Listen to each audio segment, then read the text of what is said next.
Le fait d'écouter des cours des savants et de lire les livres, naam, tu profites, ça peut être profitable pour toi, mais ça ne fait pas de toi quelqu'un qui est apte à enseigner cette science. Et comme on a vu auparavant, concernant la parole du prophète sallallahu alayhi wa sallam, transmettez de moi ne serait-ce qu'un verset, Ballighu anni walaw aya, et que un des groupes égarés, le tablir, hein, et ils te disent le prophète sallallahu alayhi wa sallam a dit cela, donc nous on sort dans le sentier d'Allah, on apprend aux gens la religion. Tu sors dans le sentier de Shaitan, pas dans le sentier d'Allah. La transmission de la religion, elle est de deux types, deux sortes.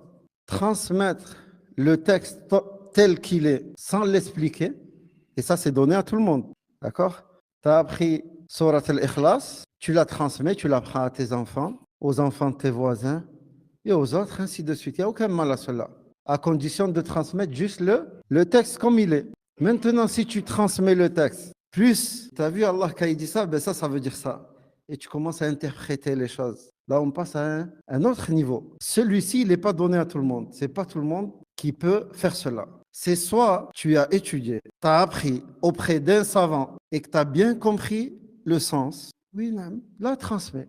Et wallahi, rappelle-toi la parole du prophète sallallahu alayhi wa sallam. Celui qui ment sur moi volontairement, qu'il prépare sa place en enfer. Car mentir sur Allah et mentir sur son prophète sallallahu alayhi wa sallam, ce n'est pas comme mentir sur un des gens du commun. Les Arabes à l'époque, si la personne elle ne maîtrisait pas la langue arabe, il lui interdisait même de transmettre un hadith ou un verset. Pourquoi? Parce qu'en changeant, je ne sais pas si vous connaissez un peu les harakat, les voyelles qu'il y a sur les lettres, langue arabe, quand les harakat, en changeant une seule, tu changes le sens de toute la phrase. Pour ceux qui ont déjà fait l'ajrumiya, dans le sharh de ce matn, que ce soit Cheikh Ibn Uthaymin, rahimahullah, ou autres parmi les savants qui ont expliqué ce matn, c'est un matn sur la langue arabe à la base, pour l'apprentissage de la langue arabe, les règles de grammaire et tout ça. Il disait qu'il considérait celui qui avait du lahn dans la langue arabe, celui-là, s'il transmet la parole d'Allah et la parole de son messager sallallahu alayhi wa sallam,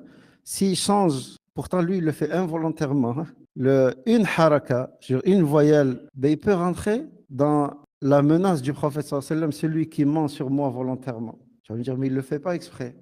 Mais il n'est pas apte à le faire, donc pourquoi il le fait? C'est comme à l'époque de Omar radiallahu anhu, quand un des Bédouins avait lu un passage de Surat al-Tawbah, où Allah Azza wa Jalla dit Inna Allah bari'un min al-mushrikina wa rasoul. Lui, il a mis la kasra sur wa rasoulih, et ça change tout le sens. La base, le verset, c'est qu'Allah se désavoue des polythéistes, et son prophète aussi se désavoue d'eux. Et lui, en changeant juste cette voyelle, ben, le sens a changé. Il a donné un autre sens à ce verset, qui est Allah se désavoue des polythéistes et se désavoue aussi de son prophète. Regardez, pourtant, c'est une voyelle. Elle a changé tout le sens de la phrase. Donc, à la base, celui qui transmet la parole d'Allah et la parole du prophète sallallahu alayhi wa sallam, c'est soit il transmet le texte comme il est sans donner de sens, sans expliquer aux gens. Ceci est donné à tout le monde. Quant à ceux qui donnent des explications, qui expliquent des livres, et machin, ça, c'est pas donné à tout le monde. Si tu n'as pas étudié auprès d'un savant ou que les savants n'ont pas témoigné que toi, tu es apte à enseigner, vaut mieux pour toi que tu restes chez toi.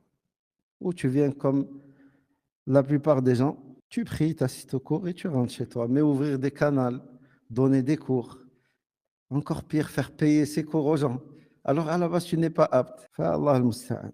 Donc le cheikh a dit, c'est pourquoi il est primordial d'établir les bases de chaque science sur des fondements solides, d'affermir ses connaissances en prenant soin d'étudier un abrégé et de vérifier qu'il ne contient aucune erreur ou ajout. Cela avec un cheikh qui maîtrise sa matière, cette matière-là, car le cheikh apportera des corrections nécessaires et fournira des explications minutieuses. Il ne faut pas lire seul, il faut progresser par étapes. Puis le cheikh mentionne la parole d'Allah Azza wa Jal, où Allah subhanahu wa ta'ala dit wa Qur'anan faraqnahu litaqra'ahu 'ala an-nasi 'ala mukthi wa nazzalnahu tanzila. la traduction du sens rapproché, nous avons fait descendre un Coran que nous avons fragmenté pour que tu le lises lentement aux gens et nous l'avons fait descendre graduellement.